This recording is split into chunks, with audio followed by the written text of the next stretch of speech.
कि ठाकुर जी की कथा को सुनने का वही पात्र है जिस पर मेरे कन्हैया की अति कृपा है।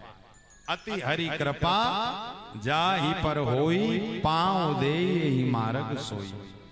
और एक और बात, ये फल साधन ते ना होई।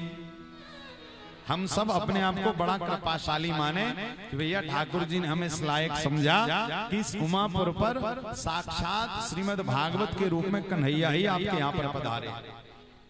क्योंकि देखिए ये श्रीमद् भागवत की कथा कोई किस्सा कहानी नहीं है कि हम 7 दिन व्यासपीठ से कहें आप 3 घंटे आए सुने और सुनकर घर पर जाकर सब भूल जाए। नहीं, श्रीमद् भागवत में लिखा है कि साक्षात श्री ठाकुर जी का कलिकाल में यदि कोई विग्रह है, भगवान की कोई मूर्ति है, तो वो साक्षात श्रीमद् भागवत ही है। देखिए उमापुर के लोग तो वृंदावन नहीं जा पाए, किंतु वृंदावन वाले श्री बांके बिहारी लाल ही भागवत जी का रूप बनाकर आपके उमापुर आ गए। अब आपकी ड्यूटी बनती है कि प्रतिदिन दोपहर 1 बजे इस कथा पांडाल में पधार कर और इस ठाकुर जी रूपी श्री भागवत विग्रह का एक एक शब्द को श्रवण करना।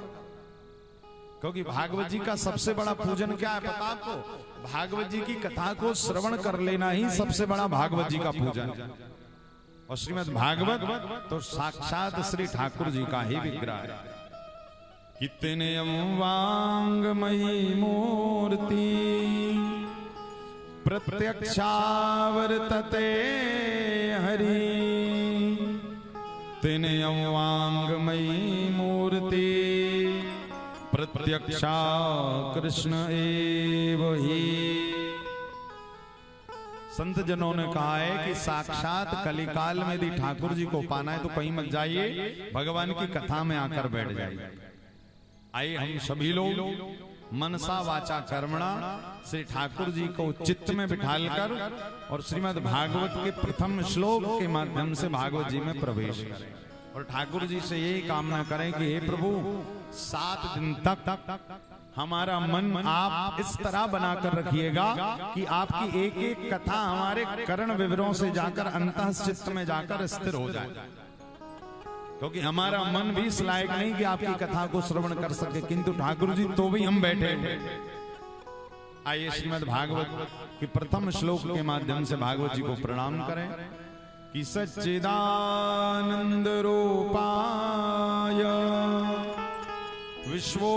विश्वोत्पत्त्यादि हेतवे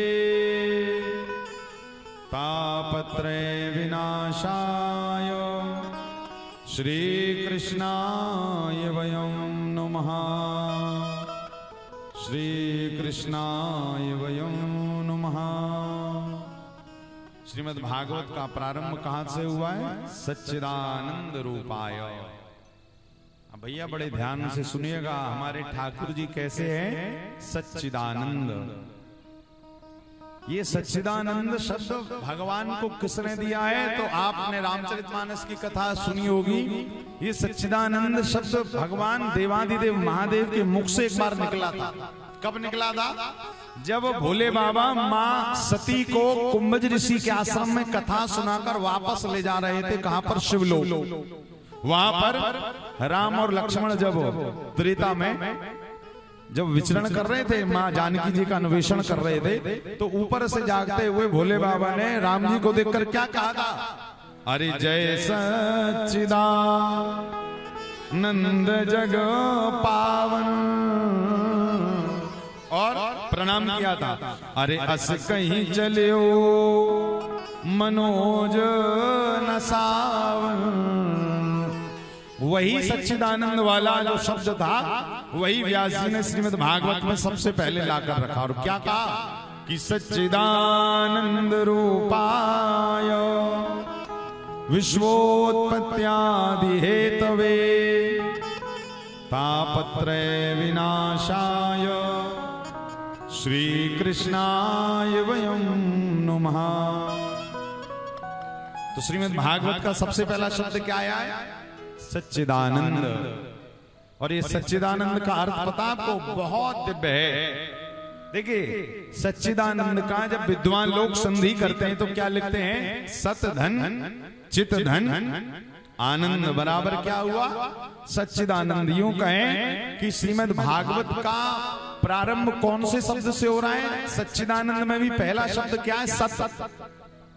और सत का अर्थ क्या है? सत्य। हम आप कहोगे महाराज इस कलिकाल में दुनिया में सत्य क्या है? बताओ सत्य क्या है? कोई कहेगा महाराज हमारा घर सत्य है, कोई कहेगा परिवार सत्य है, जिसकी जैसी आसक्ति। कभी कभी व्यक्ति इतना ज्यादा काम में आसक्त हो जाता है कि अपनी मृत्यु को भी भूलकर काम को ही सत्य समझ बैठता है। कभी कभी व्यक्ति शरीर को सत्य समझ बैठता है, इसी कारण 24 घंटे केवल शरीर की केयर में ही लगा रहता है। कई लोग तो महाराज इसी कारण कथा में नहीं आए कि ठंडी लग गई तो क्या करें। और याद रखिएगा जब इस शरीर पे कुछ नहीं रहेगा फिर वही घर वाले कितनी ठंडी हो, गर्मी हो, बरसात हो, जाकर फिर स्मशान में जलाकर आ जाते हैं। कि कब तक? बोले कब तक लोग आपकी पूजन कर रहे हैं? बोले जब तक श्वास रूपी परमात्मा आपके चित्त में चल रही है।